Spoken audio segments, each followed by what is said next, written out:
My friends, welcome back. It is May 21st, 2021, and I have a Freaky Friday fun fact for you right now. For all of us hurricane and weather nerds out there, did you know that since 1950, over 70 years ago, there has never been a tropical depression or storm that has developed in the western Gulf of Mexico or the eastern side of Bermuda? And guess what? We got both going on at the exact same time. The western Gulf, and as you can see off the east coast in the Atlantic Ocean to the east of Bermuda, we have yet our second disturbance slash potential cyclone. Before we go any farther whatsoever, I just want to show you the most current updated info on both of these situations. So you can see right here, disturbance number one, the one we've been talking about, is at a 90% chance of cyclone formation over the next 5 days. But keep in mind that is also 90% chance over the next 48 hours. So they're expecting the formation, the cyclone, the counterclockwise spin to start really taking place in the next 2 to 3 days, but this storm will be pushing out east into the Atlantic. It will not be a threat to the U.S., may bring some issues to Bermuda, and then as we move to the Gulf, we can see disturbance number 2 is at 40% chance of cyclone formation over the next 5 days. Clearly, this one is more of a threat or an issue, being that it's right there underneath Texas. And it certainly doesn't take a brain surgeon to realize that this atmospheric river is just one part of the moisture that has been completely saturating areas like Texas and Louisiana, specifically the Gulf Coast. And now to have tropical development in the Gulf, warm, moist Gulf air mixed with the storms. And as we zoom in here, we can see that rotation beginning. So this isn't just like your normal bubbly storms. These are actually starting to produce some rotation. We don't expect this storm to get to any significant size, but nonetheless, many people don't realize that even a tropical storm, the strength of a tropical storm, could be decimating to a Gulf Coast, especially a flooded Gulf Coast. And I don't know about you guys, but it's a vibe also. Like, just both of these things popping up within the same few days of each other, just as we start our new May 15th forecasting for the Atlantic season.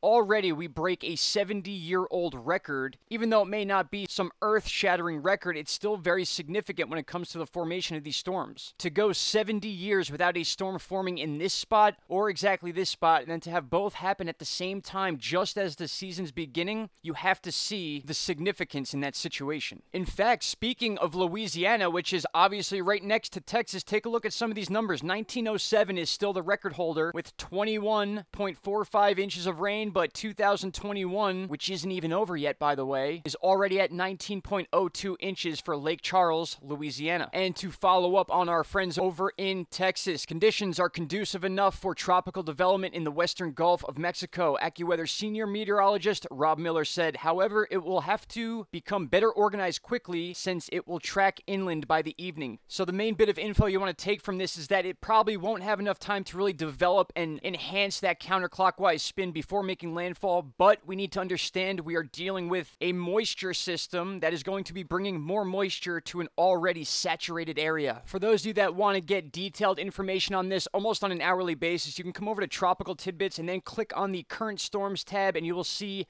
91L. This is Invest 91L, and then we have Invest 90L, which is the first invest we had. As you can see, is the one out near Bermuda in the Atlantic Ocean. So the 91L tab will give you all the updated information as far as when this is moving into Texas, how strong it will be, how strong it's getting, and you'll get used to seeing these charts as hurricane season is the main reason we use spaghetti plots. And you can see right here, we do have 5 or 6 stations giving projections about this storm, but as of right now, the main chart is right here. This is showing that this will more than likely not even get to a tropical storm strength. And I'll be explaining these charts over time as we get deeper into the season. But make no mistake, this is more than a normal storm. This is a low pressure system. This is going to affect people, especially living in the outskirts of Texas here that are just bordering the coast, very easily able to flood. And when all is said and done, you got to understand this is an atmospheric river. This is covering multiple states and it's just refueling right here in the Gulf. And then you can see it's just peeling off all the way up to Canada. And now it's starting to dump onto the Northeast. So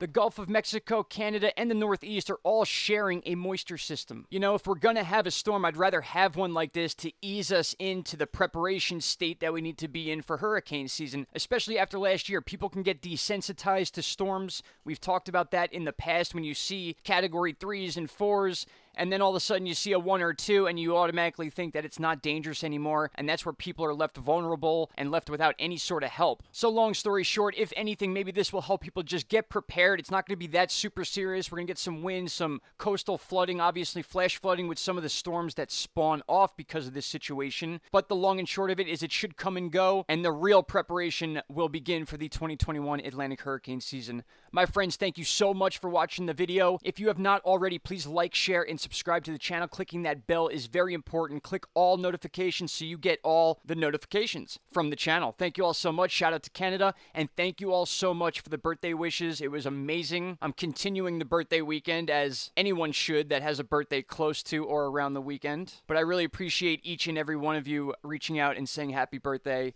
It meant the world to me. All right, guys, that's enough from me. Have a great day. If anything happens between now and then, I will be back. If not, tomorrow morning is where I will meet you here. Take care. Bye-bye.